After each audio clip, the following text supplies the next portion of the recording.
এই পৃথিবী কারো উপর ছেড়ে দেয়া হয়নি আক্তগালি। কেন মানুষ এই মিথ্যে পৃথিবীতে বাঁচবে? কেন ঘোড়ায় চড়বে? কেন তলোয়ার থাকবে?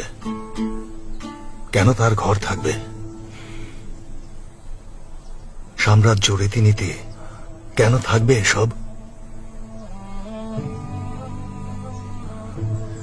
আমরা যদি বন্দীদের না দেই তবে আমাদের উপর আকাশ ভেঙে পড়বে। যদি দিয়েও দেই তবে কি একই জিনিস ঘটবে না? এ দুনিয়াকে নিজের মনে করার আমরা কে, যখন এ দুনিয়া কারোর একার সম্পত্তি হয়নি কখনো?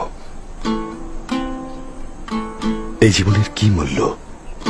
ঘোড়ায় চড়ায় কি আনন্দ লুকিয়ে, তলোয়ার চালিয়ে কি মজা? রাজত্ব, সাম্রাজ্য, জমি এসবের কি মূল্য? ওরা ভয় দেখাচ্ছে আমাদের ধ্বংস করে দেবে যদি বন্দীদের ফেরত না দেই।